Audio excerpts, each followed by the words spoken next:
Niko hapa na watu wa Mombasa na wanasema hii joto, unaona hii joto imeletwa na wewe Kasongo. Unaleta joto Mombasa. You must go. Incoming MCA Chudawad. Vincent Juma Mukewa.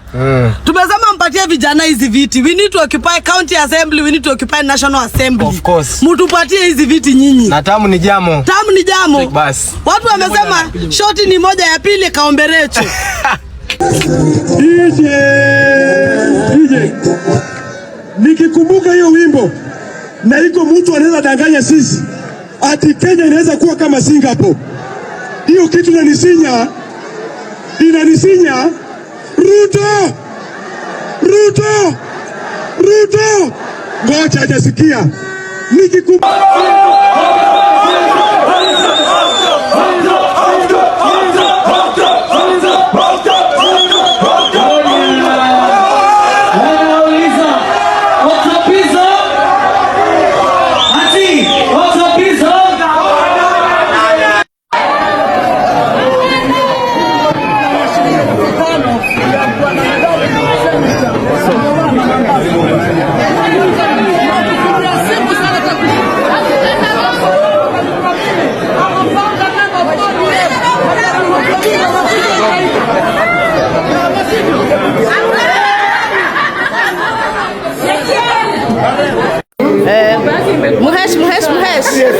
Walijaribu kukuvalisha kofia ya yellow. Wananitumia force badala wanakutumia force. Uligonga. Ati one time. King of the coast. Post walinda mwananchi leo. Linda mwananchi, this is the season and this is the time. Amen. Tononoka tumefika. Hapo sawa. One time.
Haya, vijana kujeni bwana, vijana wa Bura. Hapa kunaitwa aje? Bura Mission. Bura Mission eh? So leo Mwabili Mwagodi niko hapa Bura Mission. Niko na vijana hapa wa Bura Mission. Kulikuwa na event kule chini kwa hapa Bura Station, police station ilikuwa inafunguliwa na Waziri Kipchumba Murkomen. Alafu walikuwa wamelazimisha Wataita kuvaa hizi kofia na t-shirt za UDA. And we know the governor wetu wa Kujaa, he's doing this because he has been blackmailed that if he does not support the two-term agenda atatumia Ethics and Anti-Corruption Commission. These things tunajua ama hatujui vijana? Tunajua. So what I am here to tell President Ruto, nikiwa na ndugu zangu hapa veke Mwabu veke Aboba hapo, bwana, agenda ni moja, rais, sawa? Wewe umefika point unaanza kuteka nyara vijana wa Kitaita. Mimi ni victim of abduction in July 2025 na hawa vijana hata nimeshangaa kumbe wananifahamu na wananifahamu vizuri zaidi. Na wananifollow TikTok, wananifollow YouTube, wananifollow Facebook, wananifollow hata ni wapi kwingine nimesahau. Hizo zote Instagram na mtandao wa Twitter, hata X moka naye. Mko na Twitter? Weke abo, weke mob. Jameni, ujumbe tunasema nini? Hapa ni wapi? Hapa ni Bura Mission. Na tunasema nini? Chapcheni sana weke mob. Asanteni sana. Na hii kitu mchome hii. Mchome hii takataka hii. Asanteni sana. Asanteni sana, chapcheni sana. Haya bwana, sehemu gani? Haya. Ruto must go. Muhesh. Walijaribu kukuvalisha kofia ya yellow. Wananitumia force badala wanakutumia force. Uligonga. Ati one time. King of the coast. Post walinda mwananchi leo. Linda mwananchi, this is the season and this is the time. Amen. Tononoka tunafika. Tononoka tumefika.